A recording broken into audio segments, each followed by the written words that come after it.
सब में भगवत स्वरूप, पर जो हमें भगवत स्वरूप आराधना के लिए गुरुदेव ने दिया, प्रिया प्रीतम आ भी नहीं सकते। विघन न ग्रासय, तुम्हें कोई भी विघ्न व्याप्त नहीं होगा, कोई परास्त नहीं कर सकता। राधा राधा राधा, विश्वास करो। जो पे कृष्ण चरण मन अर्पित तो करी है का नवग्रह रंग। अगर तुम्हारा मन प्रभु के चरणों में अर्पित है तो नवग्रह प्रतिकूल स्थानों पर होने पर भी अनुकूल व्यवस्था आपकी करेंगे, क्योंकि आप सही मार्ग में जा रहे हो। और बहुत अनुकूल ग्रह हैं पर प्रतिकूल हो प्रभु के आज्ञा के, तो दुख और अशांति के सिवा कुछ नहीं मिलेगा। जम न चढ़ावे कागर, जिसकी जिह्वा में नाम चल रहा है तो यमराज अपना खाता ही हटा देते हैं, उसका नाम नहीं चढ़ाते खाता में। वो यमराज के खाते वाला नहीं है मानो, जिसकी जिह्वा पे नाम चल रहा है। अपने यमदूतों से यमराज जी ने कहा था जब अजामिल के प्रसंग में था वे, भगवान हम तो आपको ही त्रिभुवन का स्वामी समझते हैं, पर वो दिव्य ऐसे देव पार्षद आए और उन्होंने तत्काल यमपास को काट दिया और हमको डांट लगा के कहा तुम कौन हो। ने कहा हम भगवान धर्मराज के दूत हैं। तो धर्म का ज्ञान है तुम्हें? प्रभु वो तो बहुत धर्म का उपदेश करने वाले बड़े तेजस्वी, वो कौन थे? क्या आपसे भी बढ़कर कोई स्वामी है? तब कहा था यम ने कि हम तो एक लोकपाल हैं, अनंत महिमाशाली प्रभु श्री हरि के वो पार्षद हैं जो तुमसे मिले। याद कर लो, जिसके गले में कंठी बंधी हो और हरिनाम जपता हो, भूल के पास मत जाना। हम भी उनसे डरते हैं, तुम तो हमारे दूत हो, अगर कहीं कुछ त्रुटि हो गई तो फिर भस्म हो जाओगे तुम। और हमको भी डर लगता है कि प्रभु के विरुद्ध कहीं कोई आचरण न बन जाए। तो जो थोड़ा भी नाम जप करता हो उस पर हमारा अधिकार नहीं है। और आप 42 लीला में बृहद वामन पुराण शायद उसमें वर्णन किया, सखी ने आज्ञा करी है यमराज को बुला के कि एक बार भी अगर श्यामा श्याम का नाम लिया है तो कभी तुम्हारे दूत या तुम्हारा हिसाब किताब उसके ऊपर नहीं चलेगा, उसको हम देखेंगे, तुम नहीं। जैसे हरि के पार्षद अपने स्वामी को कितना प्यार करते हैं कि बालक के बहाने बुला दिया नारायण तो पार्षद आ गए, मेरे स्वामी का नाम नारायण, तू कैसे ले जा सकता, काट दिया यमपास। ऐसे ही हमारे प्यारी जू की सखियां इतनी समर्थ हैं कि वो ब्रह्मा हरि जो भगवान विष्णु या पूर्ण संपूर्ण हरि का स्वरूप जो लालजू महाराज हैं, भगवान शिव, इनको भी आदेश देने में समर्थ है और ये हाथ जोड़कर आदेश पालन करते हैं। गर्ग संहिता में पढ़ के देख लीजिए। गर्ग संहिता में गर्ग जी महाराज के वर्तमान की स्थिति जो देखी वही उन्होंने लिखा है।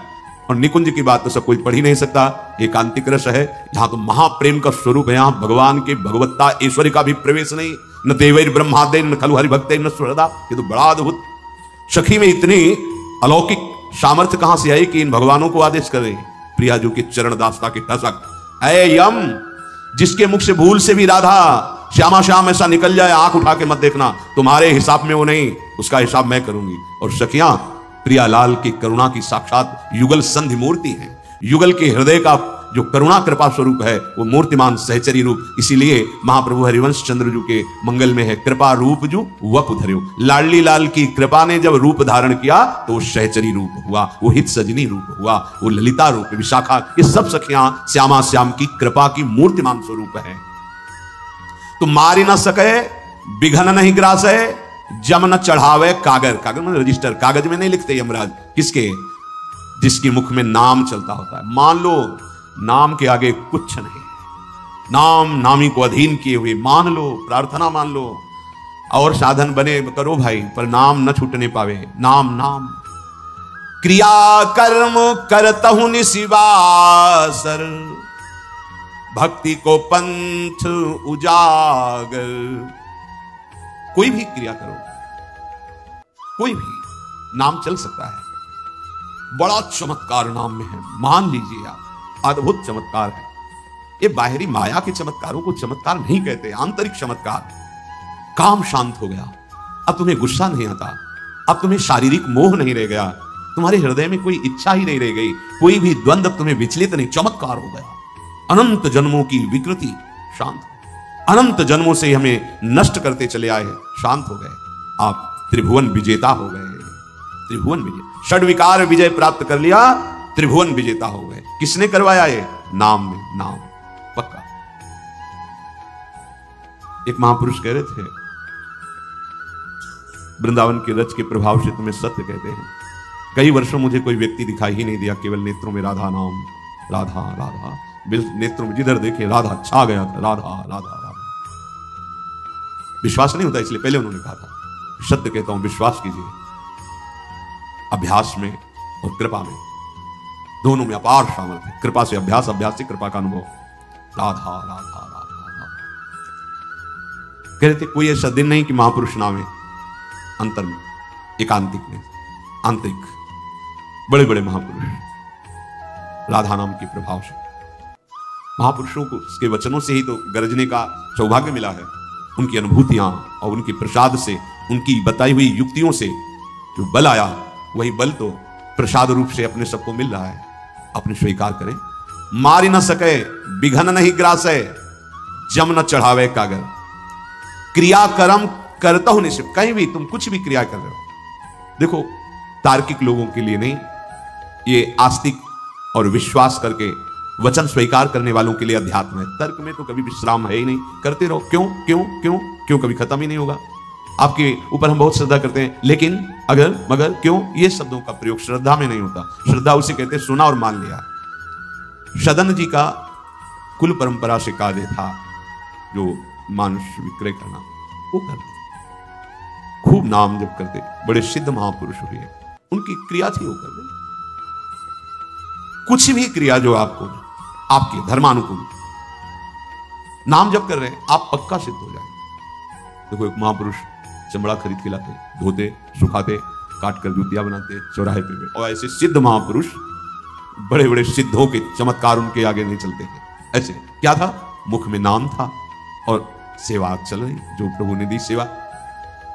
स्वपच वाल्मीकि राजसू यज्ञ युधिष्ठिर जी की क्या सेवा थी, सबके दोना पत्तल उठाना, ऐसे एक हाथ में सोनी, एक हाथ में डलिया, और इतने महाभागवत नाम जापक कि राजसू यज्ञ की पूर्णता उनसे हुई। ये बात आंतरिक समझनी है। जो भी क्रियाएं हैं, जो आप धर्मानुकूल क्रियाएं, वो कोई छोटी बड़ी नहीं है। संपूर्ण सृष्टि की क्रियाएं सेवा ही है। अपने धर्मानुसार सेवा करते हुए, क्रिया करते हुए नाम जप आदेश कर रहे। क्रिया कर्म करतहु निशिवासर, ये भक्ति को पंथ हो जागर। आप कार्य करते हुए नाम जप करते, इसका अभ्यास किया जाता है। जैसे कोई आर्मी में, सेना में जाने के लिए पहले महीनों, और कह दो तो सालों दौड़ लगाता है, अपने शरीर को पुष्ट करता है, वहां की बातें सुनता है कि क्या, कितनी ऊंचाई की कूद, कितनी लंबाई, कैसे कैसी, वो सब अपने को फिट करता है। ऐसे ही सत्संग भगवत पार्षद पद में आपको बैठा लेगा। सबसे बड़ा पद है हरिदासत्व पद। तो अब उसको कैसे प्राप्त किया जाता है? अभ्यास। किसका? नाम जप का। ये बहुत मतलब हृदय की बात कह रहा हूं, विश्राम है भी है। अब कुछ नहीं रह गया, एक ही बात रह गई, मान लीजिए नाम। बहुत योग साधन, मंत्रों का अनुष्ठान, कई वर्षों अन्न न पाना, बहुत बहुत सी लीलाएं जो भगवान आदेश प्रेरणा करते रहे, उन सबको देखा, साधन मार्ग को देखा। ऐसा नहीं कि वो व्यर्थ जाता है, नहीं। उसी से इतनी जोर की बात समझ में आई है कि उपासक को अन्यत्र समय बर्बाद नहीं करना चाहिए, नाम में लग जाना चाहिए। ये पूरे जीवन के साधन मार्ग में चलने की बात समझ में आई है पक्का। भगवान की, गुरु की कृपा से उपनिषदों का भी स्वाध्याय, दर्शन, योग वाशिष्ठ, बड़े बड़े महापुरुषों के अष्टावक गीता, ये बड़े बड़े सब, फिर वो सार बात नाम आया है, सार बात आई है। और ये बड़े महापुरुषों की बात, नाम। सोची विचारी सकल श्रुति सम्मति। सूरदास जी भी कह रहे, ये बहुत सोच विचार के मैं कह रहा हूं, ऐसे नहीं कह रहा। देखो, और समस्त वेद पुराण शास्त्रों की सम्मति, हर्षते और ना अगर, भगवान से बढ़कर कोई नहीं है। अगर है तो वो नाम है। कहूं कहां लगी नाम बढ़ाई, राम न सकही नाम गुण गाई। सच्ची बात, सच्ची बात। भगवान को अधीन करने वाला भगवान का नाम है। अहो भाग्य है, प्रणाम योग्य है। सतरति सतरति सा लोकान तारयति, जिसके हृदय में बात बैठ गई कि भाई अब तो सब ताजी, बस हरि भज नाम। अब तो क्या साधना है? क्या कोई साधना, नाम। नाम कीर्तन, गुण कीर्तन, नाम जपना, शरीर है तो जो चेष्टाएं हो रही, जो चेष्टाएं, खेती बाड़ी, व्यापार, नौकरी, सब में नाम चल सकता है। अभ्यास इस बात का किया गया है। भूखे रहकर, प्रसाद पाकर, सर्दी में, गर्मी में, चलते हुए, मेहनत करते हुए, अभ्यास। गुरु आश्रम में बहुत मेहनत, शारीरिक पर नाम न छूटे। जो सेवाएं थी, खूब सेवा, बहुत ऐसे लता पता के और पाइप से पानी भर भर कर बाल्टियों से, हजारों बाल्टी पानी, हजारों चलाना, नई अवस्था पूरे में सब में सोहनी लगाना, गुड़ाई करना, मेहनत का, गुरुदेव भगवान जैसा मेहनत का। बस ये नाम न छूटे, हर डंडे पे ऊपर नीचे नाम चल रहा है, बात किसी से नहीं करनी, बाल्टी में नाम चल रहा है, जल डाल रहे नाम चल रहा है, अभ्यास कठिन से कठिन कार्य करते हुए नाम। गंगा जी किनारे एक दौड़ लगाते हैं, स्वाभाविक, एक तो शरीर के लिए और दूसरे नाम अभ्यास, दौड़ने पे, धीरे चलने पे, बैठने पे, प्रसाद पाते समय, लेटे हुए नाम नहीं छूटे। तो ऐसे उपासकों पर फिर कृपा उतरती है, तो हृदय की धड़कन नाम पकड़ लेती है। नाम हृदय को, हृदय नाम को आप निहाल हो गए। आप तो सोवत हो रसना रटे राधा कृष्ण सुनाम। मान लीजिए प्रार्थना, अपार बल सामर्थ्य सिद्धियां सब कुछ नाम में है, सब कुछ। मार न सके विघन नहीं ग्रास, यही तो सब चाह रहे हैं, कोई विघ्न ना आवे, कोई दुख ना आवे। कैसे सत मार्ग को भूल कर असत चेष्टाओं से कैसे सुख पा सकते हो, कैसे पा सकते हो, समझ में नहीं आ रहा। कोई पैसा नहीं लगता सत मार्ग के लिए, धन का कोई महत्व नहीं, आप सच्ची समझ लो। उसकी आसक्ति मिटानी है, वो बात है कि हाँ भाई ठीक है, सत मार्ग में इससे नहीं खरीदा जा सकता। नहीं, जो धनी लोग हैं ना, वो सत मार्ग को खरीद लेते हैं। सत मार्ग चिंतन प्रधान होता है और उसमें धन की जरूरत नहीं। अब राधा राधा राधा, इसी से सब मिल जाएगा। क्या तुम्हारे ये, हमारे पास पैसा नहीं, हमारे पास ये नहीं, हमारे पास, तुम्हारे पास जब प्रभु आ जाएंगे तो क्या खाली रह जाएगा? महालक्ष्मी पड़ी रहेंगी। आपको इच्छा नहीं होगी कि मुझे ये सांसारिक भोग, ब्रह्मादिक के भोग सब विषम लागत है, घर में पड़ी रहेंगी। जगत माता है, वैभव इतना आ जाएगा अगर आप चाहेंगे। पर नाम रूपी पहले धन कमाओ। कमाया तो है अधर्म पापाचरण रूपी, और आप उसका परिणाम होता है दुख। जब आ रहा है तो भगवान को कोस रहे हो और सोच रहे हो कहीं ले दे के सुख मिल जाए।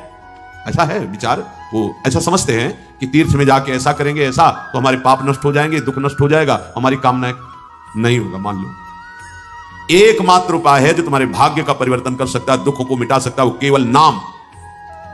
और जो भजन नहीं करता, तीर्थों में भी जाकर के पुण्य नहीं कमा पाता, उससे पाप बन जाते हैं, क्योंकि बुद्धि ठीक नहीं होती। सोच विचार, सूरदास जी कह रहे हैं ऐसे नहीं कह रहा हूं, कुछ सोच विचार के कह रहा हूं। और सकल श्रुति सम्मति, शेष जितने भी शास्त्र पुराण हैं उन सब का सार कह रहा हूं। मेरा विचार, शास्त्रों का विचार, हरि से बड़ा कोई और नहीं है। और हरि को अधीन कर ले, उसको नाम कहते हैं। नाम, हरि का नाम। सूरदास प्रभु इही अवसर भजी, सब उतरी चलो भव पार। खूब सोच विचार के कह रहा हूं, शास्त्र सम्मत कह रहा हूं। सबका सार एक ही बात है कि हरि का नाम अपनी जिह्वा में बैठा लो और सब चलो उतर चलते हैं इस दुखमय भव समुद्र से। आप चिंता, शोक, नाना प्रकार की दुर्वासनाएं, इनसे तभी पार हो सकते हैं। नहीं तो चिंता मपरिमेयाम च प्रलयांताम उपाश्रिता, ये तुम्हारा प्रलय माने होता है नाश, ये तुम्हारा नाश कर देंगी चिंताएं, क्योंकि तुम अधर्म आचरण में। देखो जो भगवान का भजन करते हैं उनकी चिंताएं धीरे धीरे कम होती हैं। जो भजन नहीं करते हैं उनको देखो चिंता ही चिंता है। मतलब कुछ क्षण अगर वो ऐसे बैठे तो लगता है कि आप जाओ यहां से या खुद चल दो यहां से। नहीं समझने वाले हैं लोग, सत्य मानते हैं भोगों को, सत्य मानते हैं संसार को। बस अगर वो संत के पास भगवत कृपा से पहुंचते हैं या भगवान के मंदिर में श्री, तो वो वही अपनी चिंताओं की पूर्ति चाहते हैं। देखो जितना मिला है उतने में तो तुम्हारी चिंताएं मिटी नहीं, और बढ़ जाएगा ना तो भयंकर चिंताओं से युक्त हो जाओगे। यहां सुख नहीं है, यहां से जाना है, आज नहीं तो कल जाना है। जब जाना है तो सम रहो, सम।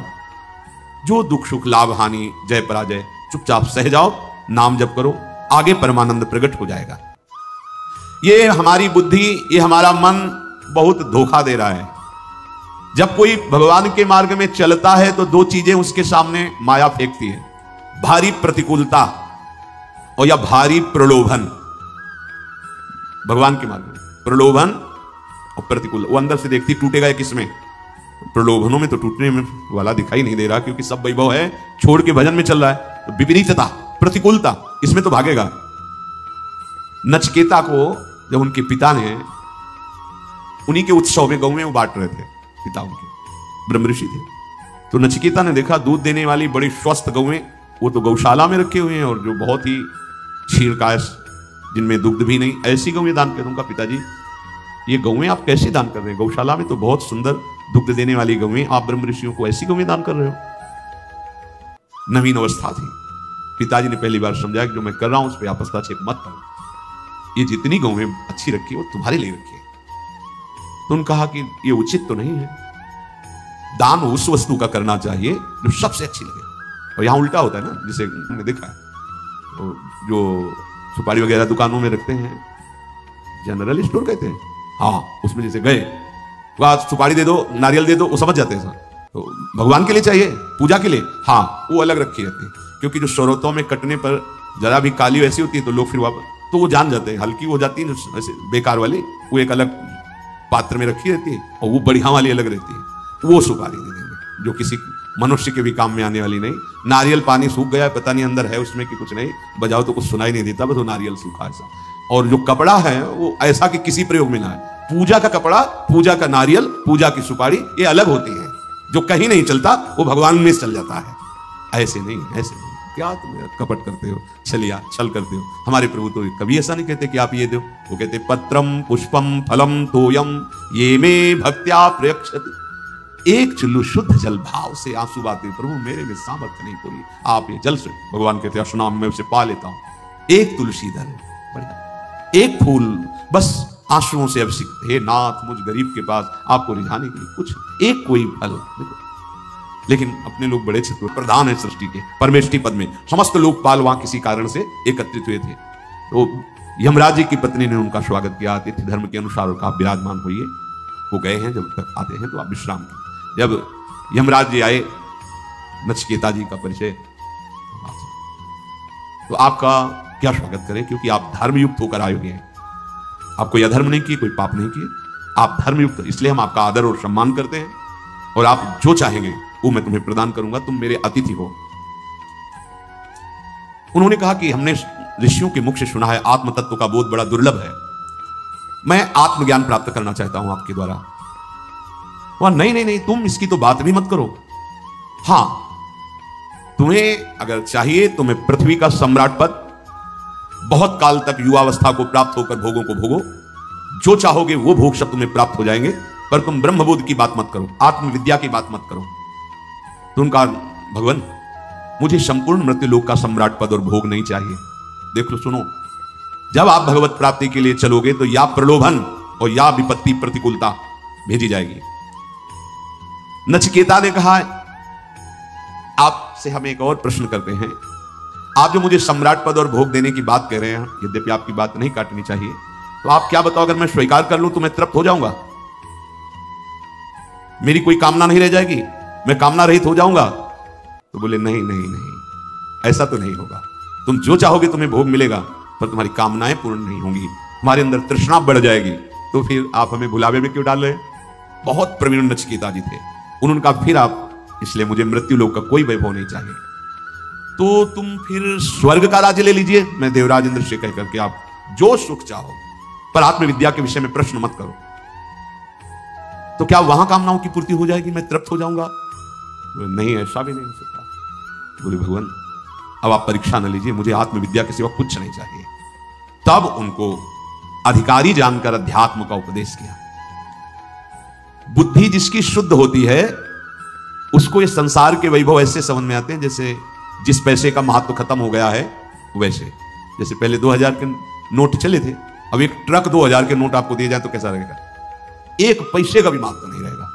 ऐसे ही जो प्रभु के महत्व में स्थित हो चुके हैं, उनकी नाम गुण महिमा लीला महत्व जागृत हो गया, तुम्हें व्यवहार में वैसे ही नजर आएंगे, पर अंदर से महत्व नहीं है, बिल्कुल महत्व नहीं है। जहां बुद्धि शुद्ध होती वहीं वो सावधान रहती है, अशुद्ध बुद्धि सावधान नहीं रहती। अगर सुख प्रलोभन में फिसल गए तो परमार्थ के पथिक नहीं रह गए। अगर दुख प्रतिकूलता में डर गए तो कितने ऐसे जन आते हैं जिनको वो कहते हैं मुझे डर लगता है, निर्भय मार्ग में डर लगता है और भय वाले मार्ग में तुम निडर होकर बढ़ते चले जा रहे हो। कैसी विपरीत बुद्धि है। इंद्रियों को तत्काल रोकने में समर्थ होती है शुद्ध बुद्धि, और यह बुद्धि शुद्ध तभी होती है जब श्री भगवान में लगती है। मैं ये मन आदत स्वर मई बुद्धि में निवेश है।